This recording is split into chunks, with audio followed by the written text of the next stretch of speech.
What is the best breakfast cereal to eat in the winter?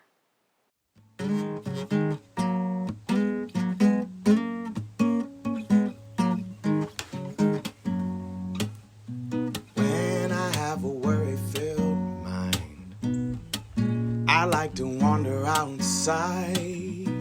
No telling what we might find. Birds calling, worms crawling, leaves falling down from above. Oh, I plant my feet on the ground. I keep my head in the clouds. I let my feelings out loud. I hear joy calling, fear crawling, tears falling down out of love.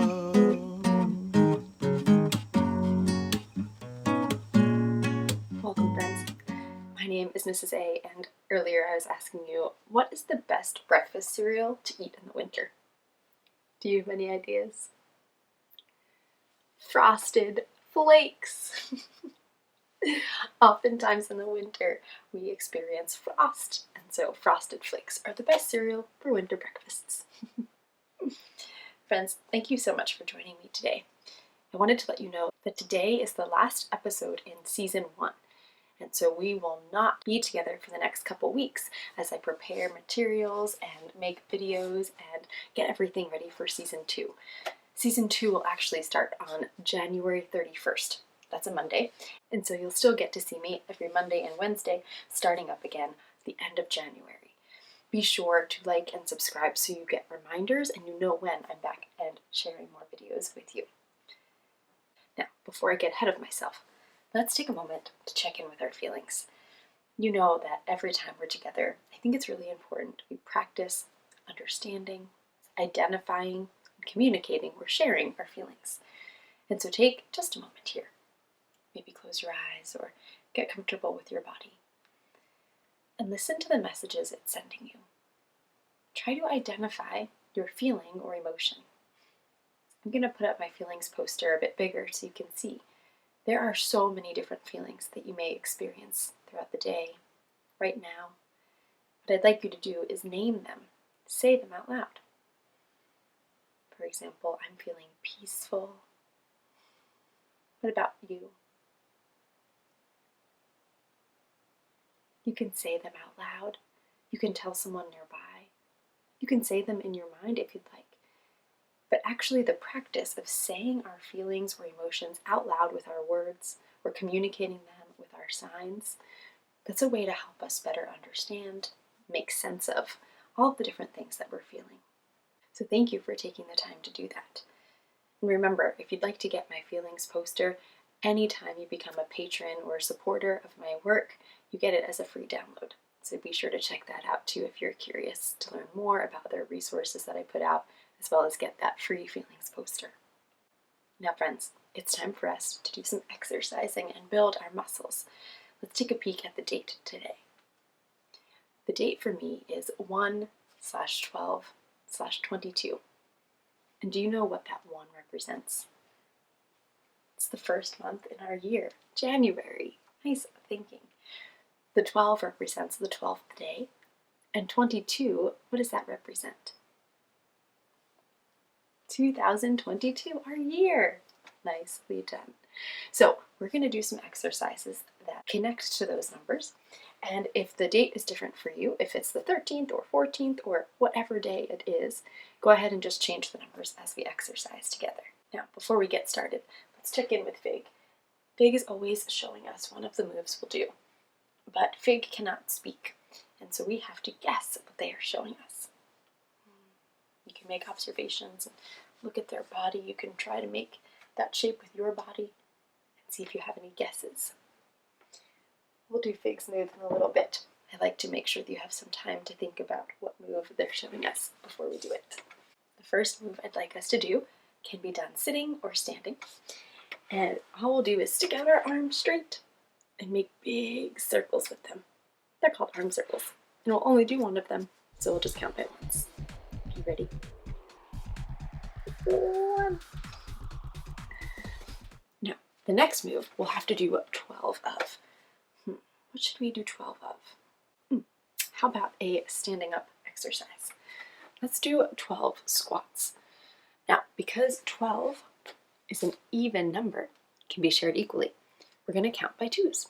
And it's okay if you don't know how to count by twos yet. You can practice right now. Let's get started with 12 squats. 2, 4, 6, 8, 10, 12. Wonderful job. Thanks for trying out counting by twos. Do you notice anything about our next number, 22? It is also, ending in 2. So that means, is it odd or even? Even. Nice thinking. So we're going to do 22 of Fig's moves, and we're going to count by twos again. And so hopefully you had a chance to practice counting by twos when we did our squats. Now you'll be able to practice it again, and hopefully you'll feel a little bit more confident each time you practice. Let's do 22 elbow to knee touches. Thanks, Fig. Now Fig is standing up while they do them. You can stand as well or sit, whatever feels best for you. We'll take our one elbow and touch it to our opposite knee, and we'll count by 2. Let's get started. 2, 4, 6, 8, 10, 12, 14, 16, 18, 20, 22. Awesome job. Now friends, after we exercise, you may notice that your body feels warm, your heart is beating quickly, maybe you're feeling really energized, and that's great. It's really helpful for our bodies when we bring our heart rate up and then bring it back down. And one way to help bring our heart rate back down or settle in or cool down is to take deep breaths. And so you'll hear a bell and breathe in as you hear it, and slowly breathing out will help you cool your body. Will you breathe with me?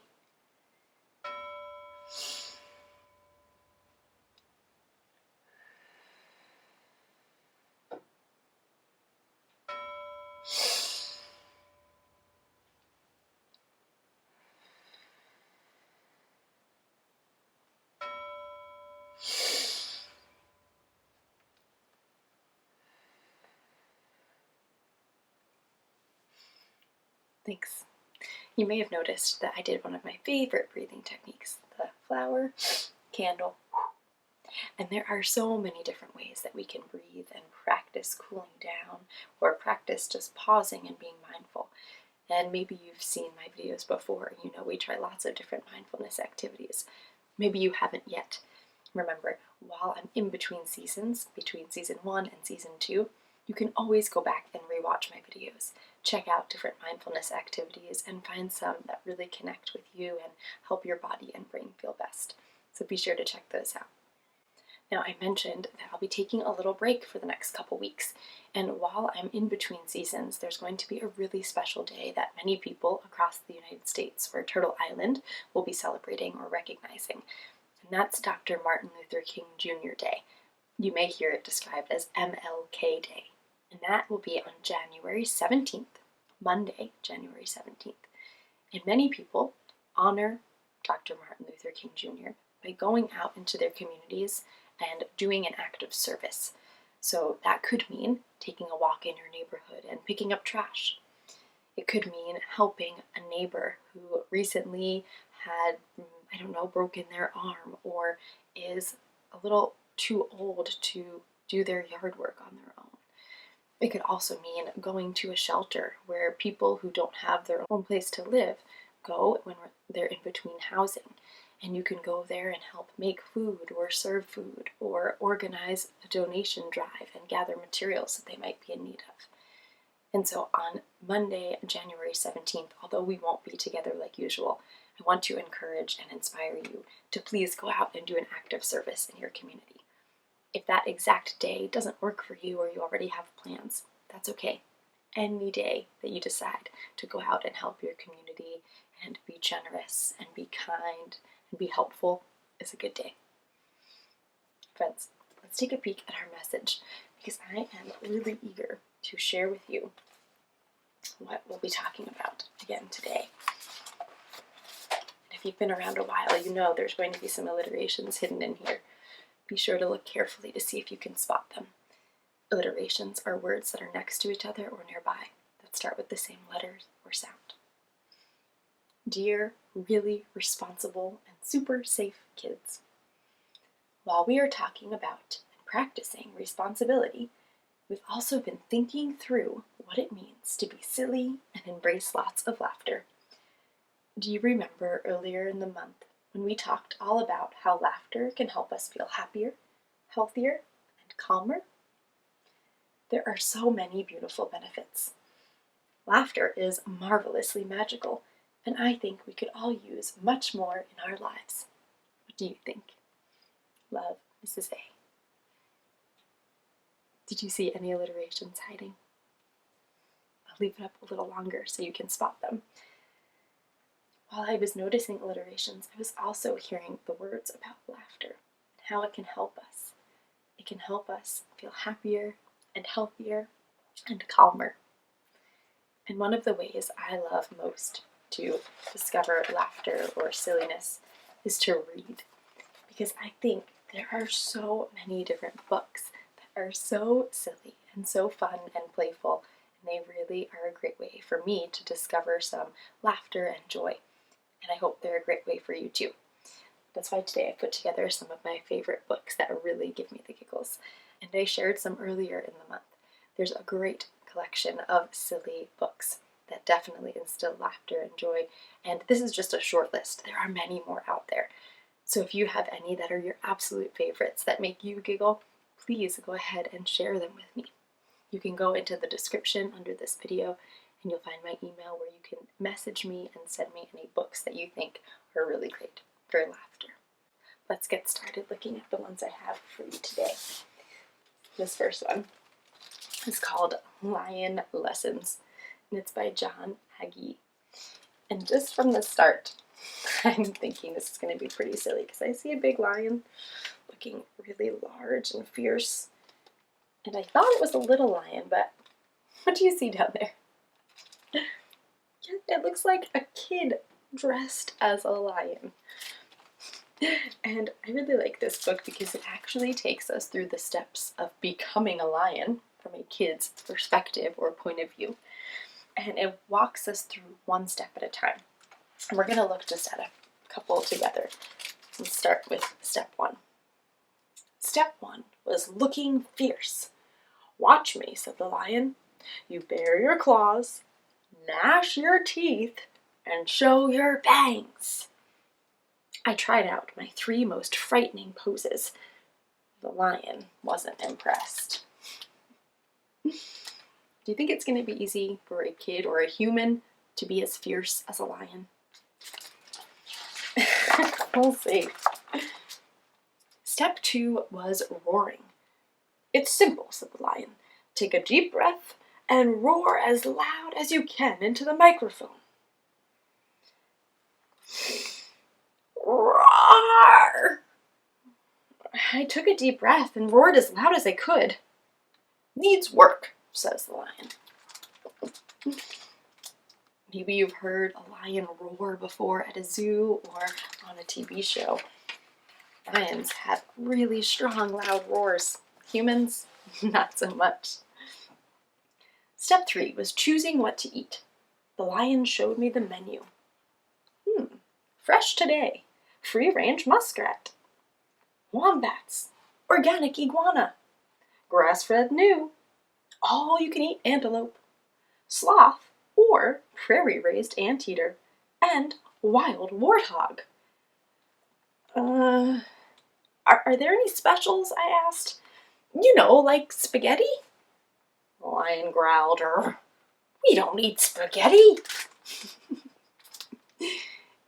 Do you think that this person is going to make a very good lion? It's going to be tricky. There are lots of lessons yet, though. So if you want some good laughs and want to see how this book turns out, go ahead and grab Lion Lessons by John Yee. It's a really, really cute and funny story. This other one is also about an animal, but about an animal that lives in a very different place. It is all about penguins, and it is called Penguin Problems. And it's by Jory John and Lane Smith. And I love this one because it is also super silly, but it explores a bunch of problems that penguins encounter every day. And we'll read a bit together to give you an idea of how funny this story is. It snowed some more last night, and I don't even like snow. It's too bright out here. So this poor penguin, who lives in the Arctic with all snow and ice, doesn't even like snow. Wonder what other problems they'll have. I'm hungry. I'd like a fish. Where are all the fish? Hey, fish, get out here. The ocean smells too salty today. I'm not buoyant enough. I sink like a dumb rock. This sounds like something the penguin would have to do every day. Must be a real problem if they don't like the salty water or the fish that live in the water. Oh, it's way too dark down here. Brr! I said brr! Oh, great, a leopard seal. Oh, great, a shark. What is it with this place? Oh, great, an orca! Oh, it seems like everywhere this penguin goes, they encounter some problems. And I really like how this story resolves and comes to an end, because although this penguin is experiencing lots of problems throughout their daily chores or daily activities, if you grab it and find out about the ending, I think you'll really like how it ends. And like I said, the whole thing is really extra silly because all of these problems that this penguin experiences is things that penguins do every day. And you'd think they'd either start to enjoy some of them or get used to them by now. But I think that's what makes it a little extra funny, is that this penguin seems to not like any part about being a penguin. And last but not least, one of my favorite books actually from when I was young. This is a slightly newer version of it.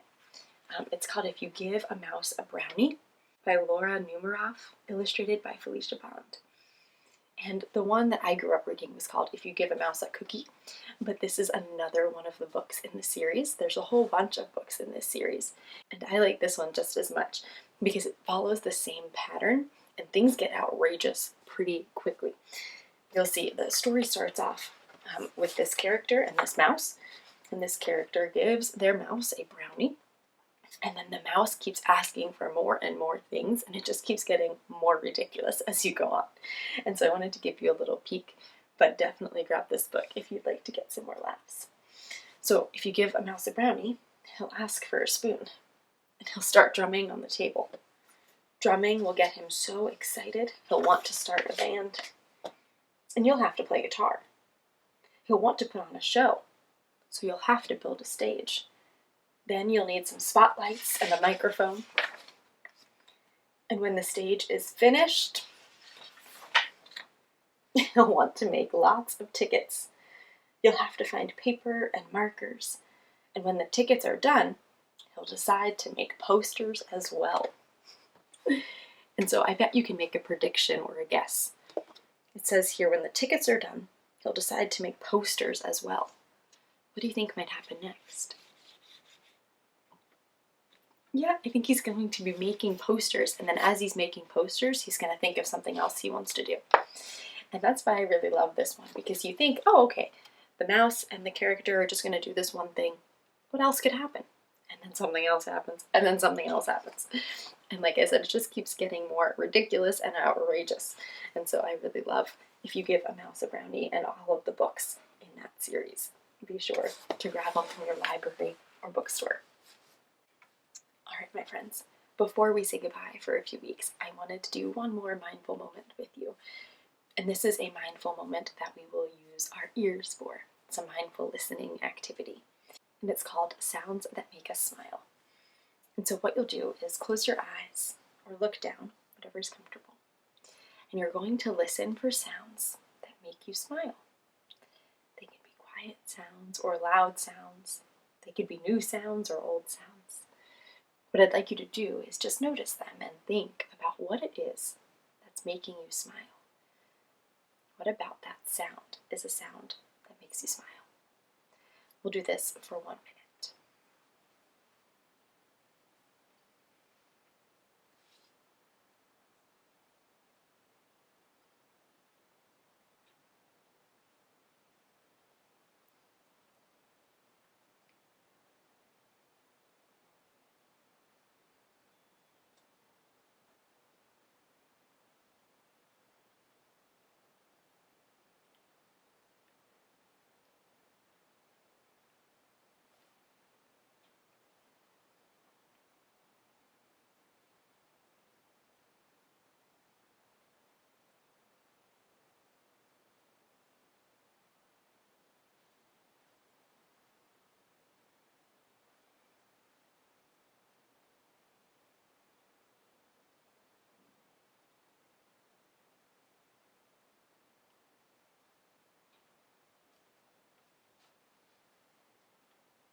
All right, my friends. Thanks for listening for those sounds that make you smile. I'd love to hear your examples. What are some things that you heard that put a smile on your face?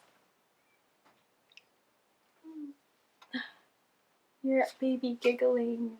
Oh. Your cat purring. Oh, mine's connected.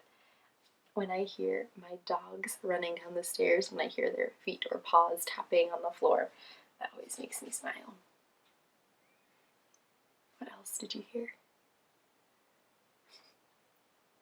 Oh, thanks for sharing. Did you notice anything about your brain or your body as you were listening?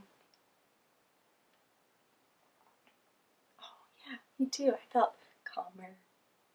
I felt happy. I noticed I had a smile on my face as I was hearing those sounds. Oh, very cool. Well, friends, thank you so much for doing that mindful moment with me, and thanks for being here for season 1 of my show. Be sure to like and subscribe so you get notified when season 2 starts in the next couple weeks. And until then, I want to send you off with some love, if you'd like it, a hug if you want it, and I can't wait to see you next time.